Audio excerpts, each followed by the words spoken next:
Chers fidèles catholiques, voulez-vous savoir comment le pape François est en train de trahir Jésus et de sacrifier la vérité traditionnelle de l'Église? S'il vous plaît, écoutez attentivement. Lettre ouverte Maria Supplicans à propos de la vérité sur le pape François et ses erreurs morales et doctrinales. 5e partie, 24 mars 2024, dimanche des Rameaux. Chers fidèles catholiques du monde entier, l'Église entre aujourd'hui dans le temps spécial que constitue la Semaine Sainte. À la fin de ce temps, éclatera la victoire du Christ ressuscité sur la mort, la victoire de la lumière sur les ténèbres, la victoire de la vérité sur l'erreur et le mensonge. Mais avant cela, il est bon de considérer la Semaine Sainte comme la semaine de la trahison, puisqu'elle montre comment Judas, l'un des 12 apôtres, a trahi et vendu Jésus son maître. Il est triste d'écrire les lignes suivantes, car elles établissent un parallèle entre l'action de Judas Iscariote vis-à-vis de Jésus et celle du pape François vis-à-vis de la vérité qu'est Jésus. Malheureusement, les faits sont objectifs et montrent comment François joue le rôle de Judas en sacrifiant les vérités traditionnelles que l'Église a reçues de Jésus et comment il joue aussi le rôle de Martin Luther et du diable. 1. Le pape François est un nouveau Judas. Le 29 août 2008, Notre-Dame d'Anguera a dit « Celui qui pourrait être Pierre deviendra Judas. Il ouvrira les portes aux ennemis et fera souffrir les hommes et les femmes de foi. » Elle parle clairement d'un pape qui trahira l'Église en y installant des personnes contraires à son enseignement traditionnel. En plus, ce pape maltraitera les fidèles de l'Église, soucieux de préserver la foi chrétienne traditionnelle. Ne voit-on pas cela aujourd'hui avec le pape François?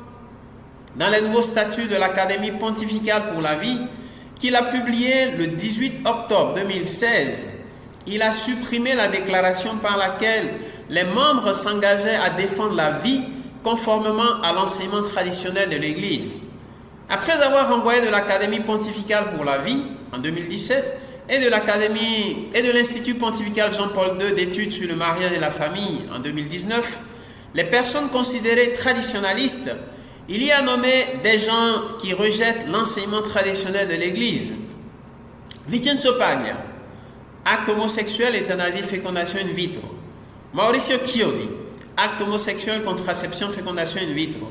Philippe Bourdin, Marie Jotiel, acte homosexuel, contraception. Alain Thomasé, acte homosexuel. Miguel Bigar, Roberto Del Oro, Fischel Fernando Slachen, Abraham Steinberg, Mariana Mazzucato, avortement. Gilfredo Marengo, Miguel Yáñez, contraception. Katharina Leblanc, fécondation in vitro, etc. D'autre part, François a aussi nommé et créé plusieurs évêques et cardinaux hérétiques.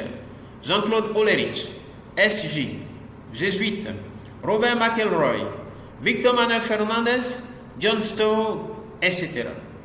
Et il a été complaisant envers d'autres, Francesco Coco Palmerio, plusieurs évêques d'Allemagne, etc., qui ont commis des fautes graves.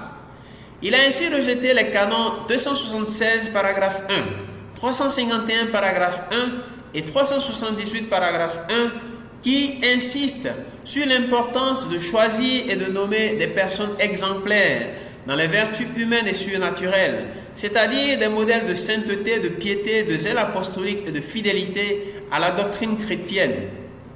En réalité, cette coutume ecclésiale n'est pas un caprice pontifical, mais obéit plutôt à un clair désir de Jésus-Christ, fondateur de l'Église, qui a voulu que le saint trésor de grâce qu'il a confié à son Église dans les sacrements soit administré par de saints intendants, ou au moins des intendants qui désirent être saints et luttent pour acquérir la sainteté. Jésus-Christ a rappelé ce désir à Sainte Catherine de Sienne, qu'il a écrit au nonce apostolique Gérard Dupuis, parent du pape Grégoire XI. Elle a dit, Sainte Catherine a dit, « quand viendra le moment de choisir des pasteurs et des cardinaux, priez-le autant que possible de ne s'arrêter qu'à la vertu et à la bonne et sainte réputation des personnes. La vertu est la seule chose qui rende l'homme noble et agréable à Dieu. 2. Le pape François est un nouveau Martin Luther. Notons tout d'abord un fait étonnant, la grande sympathie du pape François pour Martin Luther, qui a vécu de 1483 à 1546. Incroyable, mais vrai. À 2 reprises, François a joyeusement reçu et mis en honneur la statue de Luther au Vatican, 13 octobre 2016 et 25 octobre 2021. Pourquoi cela est étonnant? Parce que Luther était officiellement reconnu hérétique par l'Église et il est mort sans rectification. Est-il normal qu'un pape mette en honneur une personne qui a contredit publiquement et fortement l'enseignement de l'Église et n'a pas changé son attitude jusque dans sa mort? Si nous nous souvenons de l'adage qui dit « qui se ressemble s'assemble », nous comprenons alors mieux la situation. En effet, la proximité de François avec Luther n'est pas seulement dans la sympathie, mais aussi dans les faits, puisqu'il suit le même chemin que Luther en contredisant l'enseignement traditionnel de l'Église. La différence entre François et Luther est que la contradiction de François est subtile et passe inaperçue aux yeux de nombreux fidèles chrétiens. En réalité, elle est cachée derrière une prédication de la miséricorde qui élude discrètement la nécessité de la conversion en se servant du relativisme et de l'éthique de situation. Tout comme l'hérétique Martin Luther, François crée plusieurs schismes dans l'Église. Schisme intérieur, dans le cœur des chrétiens, qui se séparent intérieurement de l'enseignement traditionnel de l'Église catholique. Et schisme extérieur, à travers les chrétiens, qui s'en vont de l'Église catholique en constatant les erreurs morales et doctrinales que François fait enseigner aux pasteurs de l'Église. La promotion des erreurs est donc une puissante cause de schisme, car l'erreur divise, tandis que la vérité unit. 2 attitudes du pape François renforcent ces schismes, son obstination dans l'erreur et son injustice vis-à-vis des traditionalistes. Ces 2 attitudes permettent la diffusion des erreurs morales et doctrinales de François sur un long terme et cassent la résistance des personnes opposées à ces erreurs. Il s'agit donc d'une dictature qui ne dit pas son nom. Luther était obstiné dans ses erreurs, François aussi. Le fait que depuis 2016, François refuse de corriger ses erreurs et le fait que ces erreurs soient enseignées dans les séminaires du monde entier ne sont pas du tout un bien pour l'Église, car les chrétiens qui ont été trompés en acceptant ces erreurs vont les assimiler plus profondément et auront plus de mal à s'en séparer. Ces erreurs vont conformer leurs pensées et leurs actes et vont les éloigner progressivement du parfait accomplissement de la volonté divine et plus tard de l'Église. L'impact à court, moyen et long terme est donc nécessairement négatif. Citons un exemple. Amoris Laetitia. Le 19 mars 2016, le pape François a parlé des personnes divorcées et remariées en ces termes. Dans ces situations, connaissant et acceptant la possibilité de cohabiter comme frères et sœurs, que l'Église leur offre, beaucoup soulignent que s'il manque certaines manifestations d'intimité, la fidélité peut courir des risques et le bien des enfants être compromis. Qu'avons-nous ici? Sinon un pape qui excuse les péchés d'adultère et de fornication en se basant sur la fidélité et le bien des enfants. C'est une éthique de situation, puisque de façon arbitraire, François met des éléments vrais, mais secondaires, au-dessus du bien supérieur que constitue la vertu de chasteté, objet du 6e et du 9e commandement donné par le Seigneur. Luther n'aimait pas la tradition, François non plus. D'où l'injustice du pape argentin vis-à-vis des traditionalistes. Dans le domaine liturgique, cette injustice est marquée par le désir qu'a François de faire disparaître la messe traditionnelle au profit de la messe moderne, à travers son motu proprio Traditionis Custodes du 16 juillet 2021. Pourquoi y a-t-il ici une injustice? La raison est simple.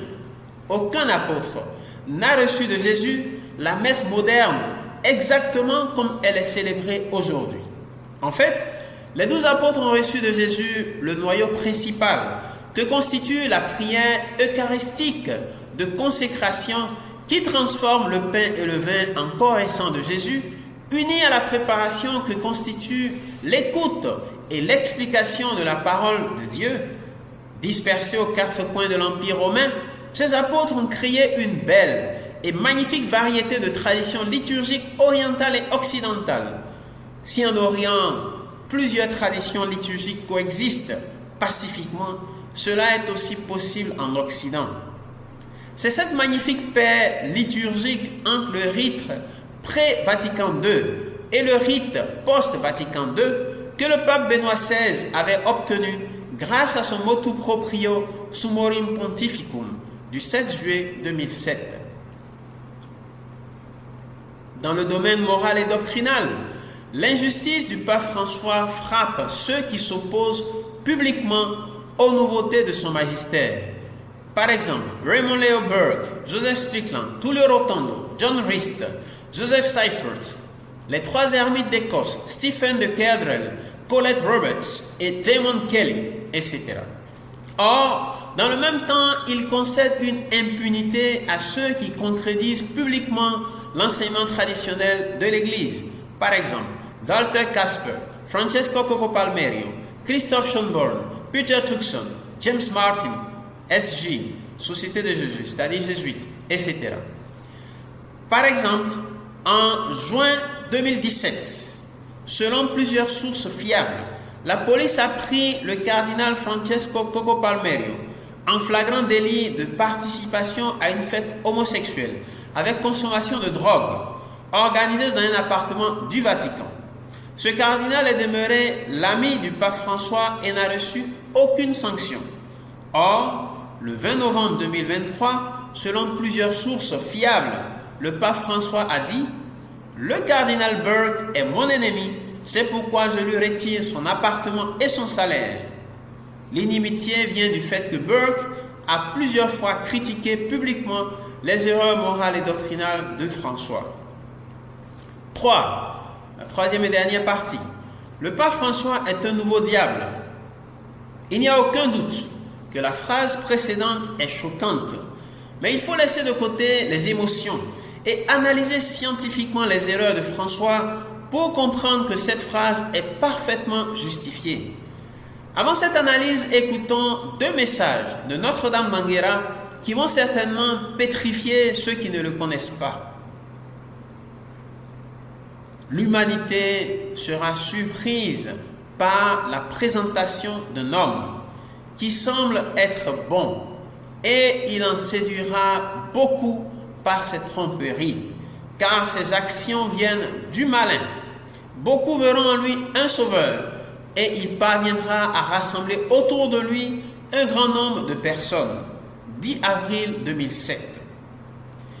Priez pour l'Église. Beaucoup de personnes consacrées seront contaminées.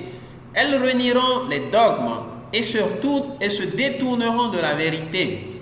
Un homme surgira, apparemment plein de vertus, mais en vérité il sera un envoyé du diable. Il trompera beaucoup de gens avec sa doctrine, mais il trouvera une grande barrière dans la force et la fidélité de mes dévots et de mes élus. 18 août 2009. Pour mieux comprendre pourquoi certains analystes appliquent ces deux messages au pape François, il faut avoir lu les autres messages présentés la semaine dernière dans la 4e partie de cette lettre ouverte, car tous ces messages forment une unité. Est-il possible que ce soit Satan lui-même, menteur et père du mensonge, qui ait inspiré à François de commettre ces erreurs morales et doctrinales, qui attaquent la famille et le mariage? Cela n'est pas impossible, puisqu'on se souvient des mots de sœur Lucie de Fatima au cardinal Carlo Caffarra, qui a dit « La bataille finale entre le Seigneur et le royaume de Satan portera sur la famille et sur le mariage. » Si ce qui précède n'est qu'une hypothèse, ce qui suit est absolument certain. François joue actuellement le rôle du diable, avec ces erreurs qui attaquent le mariage, la famille et les sacrements. En effet, comme a dit Sainte Catherine de Sienne, le démon s'efforce de nous éloigner de la vérité. Telle a été son action auprès d'Adam et Ève à l'Éden, les éloigner de l'accomplissement de la volonté de Dieu. Telle est aussi, depuis 2016, l'action du pape François auprès des chrétiens à travers la promotion de ses erreurs morales et doctrinales. N'est-ce pas diabolique que de contredire Dieu en disant aux chrétiens que l'engagement à vivre dans la continence, chasteté, est une option? 5 septembre 2016, François l'a dit, et en diminuant ainsi la force du 6e et 9e commandement. N'est-ce pas diabolique que de contredire Dieu en disant aux chrétiens qu'une femme fertile qui a des relations sexuelles peut pratiquer l'hystérectomie, ablation de l'utérus, quand l'état de l'utérus ne comporte aucun danger présent ou futur pour sa santé et quand un groupe de médecins expérimentés certifie que tous ces enfants vont mourir avant la naissance? 10 décembre 2018, François l'a dit. Et en promouvant ainsi la première mesure antinataliste de l'Église catholique, n'est-ce pas diabolique que de contredire Dieu en disant aux chrétiens qu'on ne n'est pas saint, on le devient? Et cela vaut aussi pour Notre-Dame, 21 décembre 2018, François l'a dit. Et en rejetant ainsi la sainteté originelle de Marie, n'est-ce pas diabolique que de contredire Dieu en disant à l'humanité que le pluralisme et la diversité de religions sont une sage volonté divine, 4 février 2019, François l'a dit, et en attribuant ainsi à la volonté positive de Dieu l'existence de religions pratiquant le mal ou le péché que sont par exemple l'idolâtrie, les sacrifices humains et la prostitution sacrée?